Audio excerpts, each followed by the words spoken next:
Assalamualaikum warahmatullahi wabarakatuh. Perkenalkan, nama saya Syaira Yunita. Di sini saya akan membahas tentang fikih, yaitu untuk memenuhi tugas UTS fikih. Baiklah, langsung saja. Pertama yaitu kita akan membahas tentang pengertian syariah, fikih, dan usul fikih. Baiklah, syariah yaitu secara etimologis ya syariah berarti jalan menuju tempat pengairan atau jalan yang harus diikuti, yang menunjukkan arah atau petunjuk hidup yang harus diikuti dalam kehidupan umat Islam. Nah, fikih yaitu secara etimologis berarti paham yang mendalam. Fikih mengarah pada pemahaman yang menyeluruh, baik dari aspek lahiriah maupun batiniah tentang suatu hal dalam ajaran Islam. Nah, kalau untuk usul fikih ini adalah dasar atau prinsip yang digunakan untuk memahami fikih. Usul yaitu dasar, menjadi fondasi bagi pengembangan ilmu fikih dalam memahami hukum-hukum Islam. Selanjutnya yaitu sejarah perkembangan fikih dan mazhab fikih. Nah, sejarah perkembangan fikih ini dibagi menjadi 4, yaitu pada masa Rasulullah, pada masa sahabat, pada masa imam mazhab, dan juga pada masa kontemporer. Nah, untuk perkembangan fikih pada masa Rasulullah yaitu berlangsung sekitar 20 tahun, yaitu terbagi menjadi 2 periode, yaitu di Mekah dan di Madinah. Nah, untuk di Mekah yaitu Rasulullah melakukan dakwah secara sembunyi-sembunyi, fokus pada pembinaan akidah dan tauhid. Akidah yang kuat dianggap sebagai dasar kehidupan umat Islam.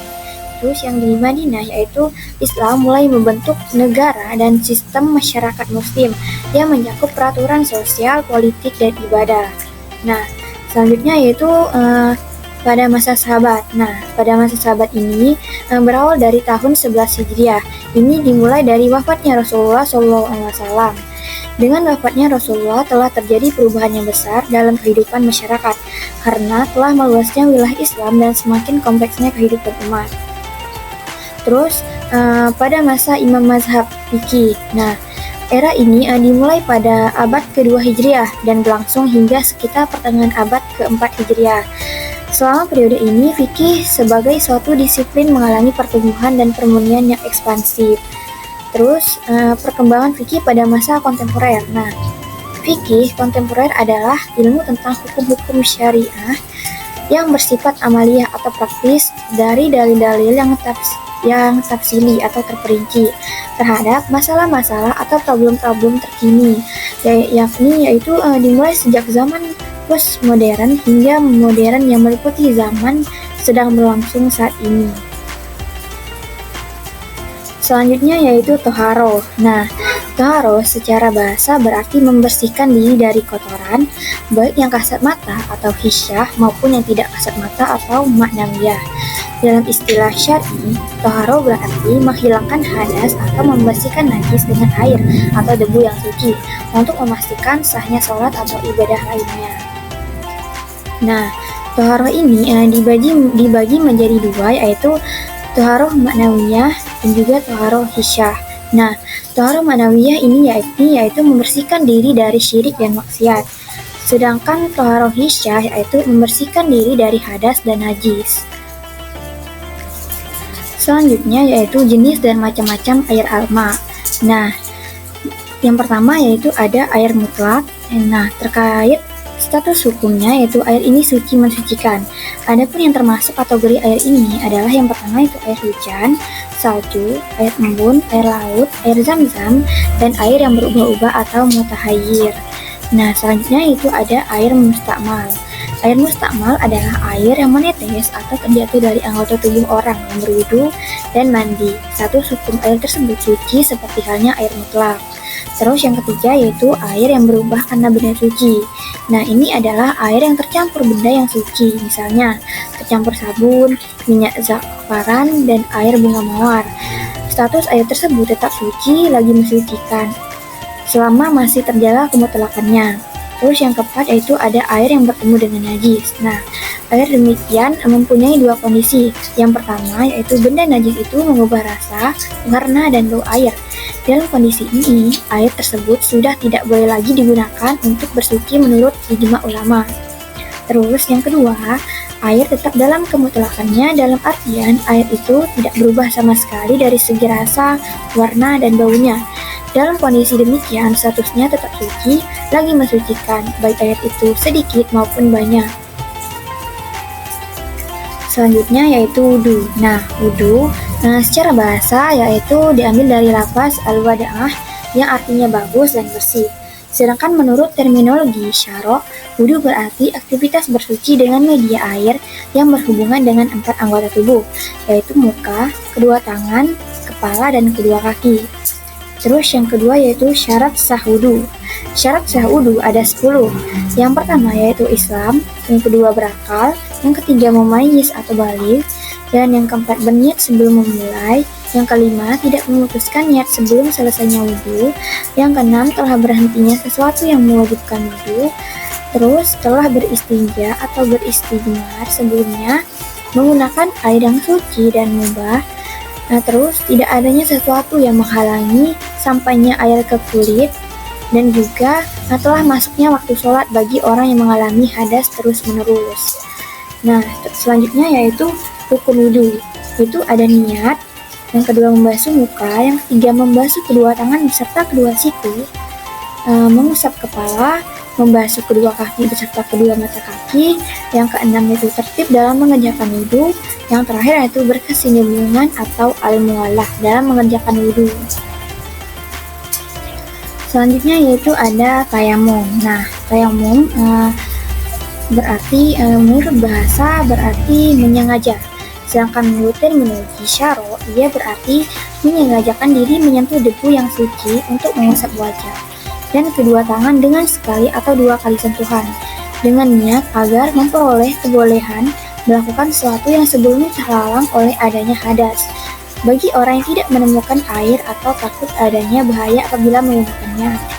Terus, rukun tayamum. Yang pertama yaitu berniat, yang kedua yaitu membaca basmalah. Terus yang ketiga, menempelkan kedua telapak tangan pada debu yang suci dengan sekali tempel, lalu menggunakannya untuk mengusap wajah. Lalu dilanjutkan dengan mengusap punggung kedua telapak tangan secara bergantian dari ujung jari-jari sampai ke pergelangan yang berbatasan dengan hasta. Pergelangan yang berada di dekat telapak tangan juga masuk dalam bagian yang harus diusap. Selanjutnya yaitu mandi wajib. Mandi wajib yaitu berarti mengguyur air ke seluruh tubuh. Syarat sah mandi wajib yaitu berniat sebelum memulai, beragama Islam, berakal, mumayyiz atau baligh, menggunakan air yang suci, tidak ada sesuatu yang menghalangi sampainya air ke kulit, seperti cat kuku, dan lain-lain hal-hal yang menghalangi air ke kulit kita. Terus telah berhenti dari sesuatu yang mewajibkan mandi. Selanjutnya yaitu hal yang menyebabkan keharusan mandi. Yang pertama yaitu keluar mani, yang kedua bertemunya 2 kemaluan, yang ketiga masuk Islam, yang keempat yaitu matinya orang Islam selain mati syahid di medan jihad. Terus yang kelima haid, terus yang keenam yaitu nifas. Selanjutnya yaitu sholat. Sholat secara bahasa berarti doa, sementara secara umum adalah serangkaian ucapan dan perbuatan yang dimulai dengan takbir dan diakhiri dengan salam, sebagai sarana untuk mendekatkan diri kepada Allah SWT dengan syarat dan rukun yang telah ditentukan. Yang kedua yaitu syarat-syarat wajib sholat. Yang pertama yaitu Islam, yang kedua berakal, yang ketiga yaitu suci dari haid dan nifas, yang keempat yaitu mampu melaksanakannya, yang kelima yaitu baligh. Syarat-syarat sah sholat yaitu ada 3. Yang pertama yaitu suci dari hadas. Hal ini dapat dilakukan dengan wudu, mandi wajib, atau tayamum. Yang kedua yaitu suci pakaian, badan, tempat dari najis. Dari syarat-syarat tersebut, orang yang sholat harus menyempurnakan kesucian dari hadas dan najis. Yang ketiga yaitu mengetahui masuknya waktu sholat. Ini merupakan syarat yang ditunjuk pada seorang mukallaf, dan ini juga dianggap sebagai syarat sah sholat. Selanjutnya yaitu macam-macam sholat. Sholat yaitu ada sholat fardu dan sholat sunnah. Sholat fardu yaitu dibagi menjadi 5. Yang pertama yaitu sholat subuh, yaitu terdiri dari 2 rakaat. Sholat zuhur yaitu terdiri dari 4 rakaat. Sholat asar yaitu 4 rakaat. sholat maghrib 3 rakaat, dan sholat isya yaitu 4 rakaat. Selanjutnya yaitu macam-macam sholat sunnah. Sholat sunnah terbagi menjadi 4. Ada 4. Yang pertama sholat tahiyatul masjid, sholat mutlak, sholat rawatib, dan sholat tawadhin. Selanjutnya yaitu rukun sholat. Rukun sholat fardu. Yang pertama niat, diucapkan dalam hati bersama dengan takbir. Terus berdiri bagi yang mampu.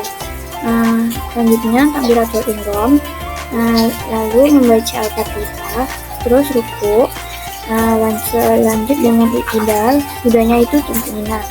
Terus duduk di antara 2 sujud, duduk di akhir, terus membaca tasyahud akhir, membaca sholawat atas Nabi Muhammad SAW, terus lanjut memberi salam. Yang pertama yaitu ke kanan, setelah itu memberi salam itu ke kiri, terakhir yaitu tertib.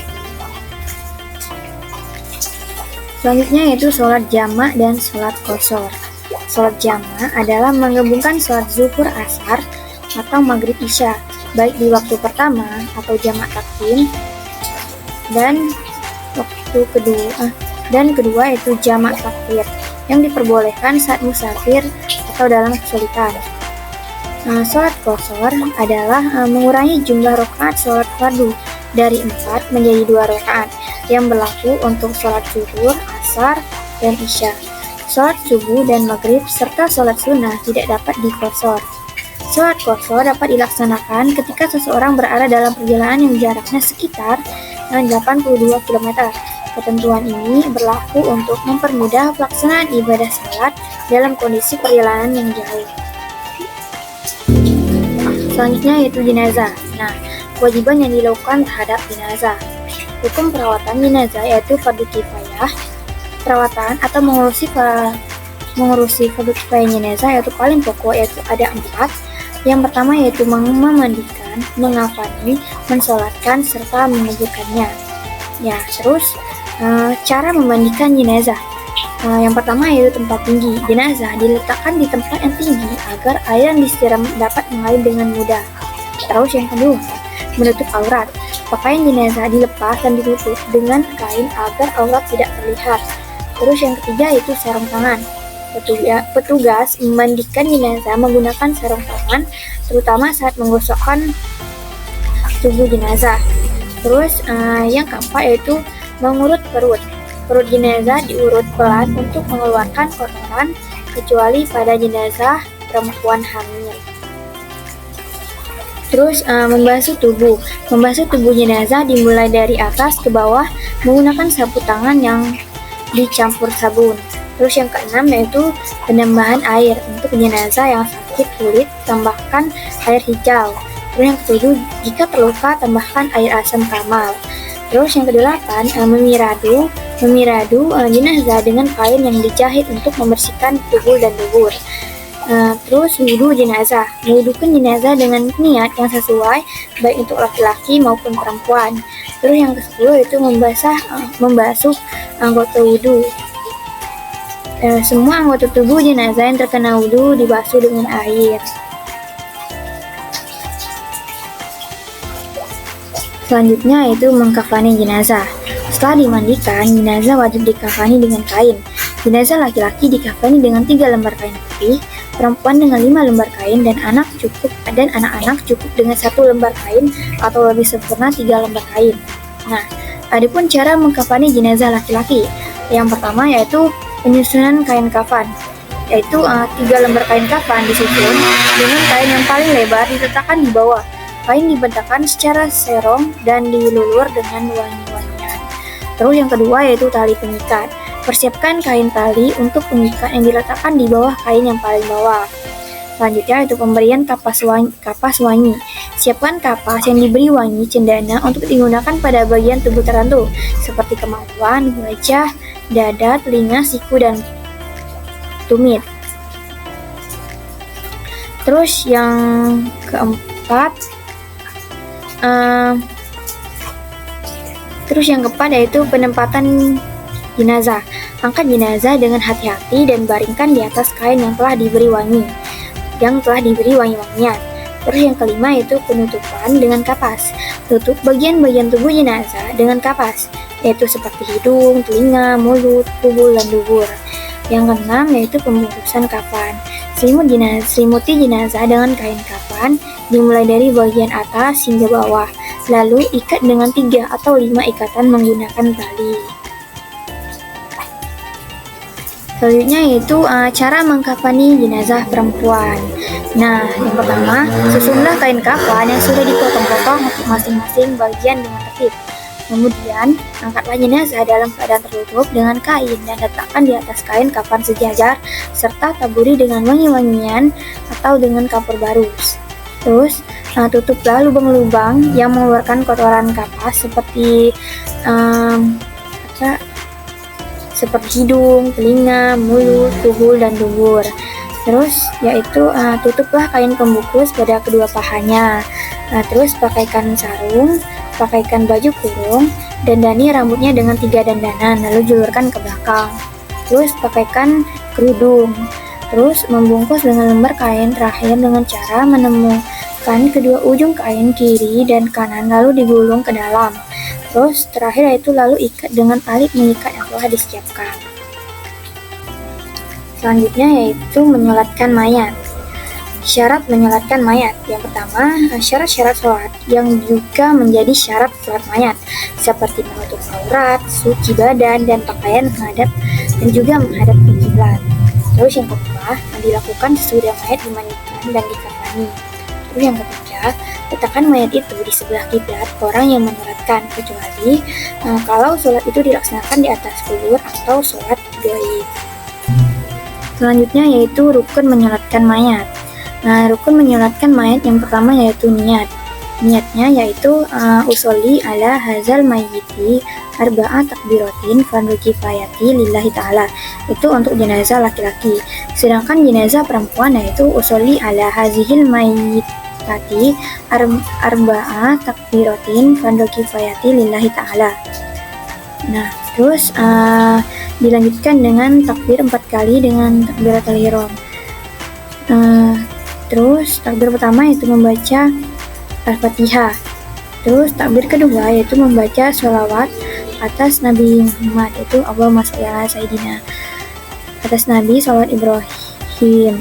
Terus yaitu Allahumma sholli ala sayyidina Muhammad wa ala ali sayyidina Muhammad. Terus takbir yang ketiga yaitu membaca doa Allahumma firlahu warhamhu wa afihi wa afanhu. Itu untuk laki-laki. Kalau untuk perempuan yaitu Allahumma firlaha warhamha wa afiha wa afanha. Terus lanjut membaca doa Allahumma la tahrimna ajrahu wa la tafkina ba'dahu wa firlana walahu. Nah, kalau untuk perempuan yaitu Allahumma la tahrimna ajraha wa la tafkina ba'daha wa firlana walaha. Terus rukun yang keenam yaitu berdiri jika mampu. Terus memberikan salam. Memberikan salam yaitu Assalamualaikum warahmatullahi wabarakatuh sambil dengan melepaskan tangan ke bawah. Terus Assalamualaikum warahmatullahi sebelah kiri juga sambil dengan melepaskan tangan sebelah kiri.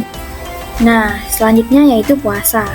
Pengertian puasa yaitu saumu atau puasa menurut bahasa Arab adalah menahan diri dari segala sesuatu seperti menahan makan, menahan minum, nafsu, menahan berbicara yang tidak bermanfaat dan sebagainya. Terus syarat wajib puasa.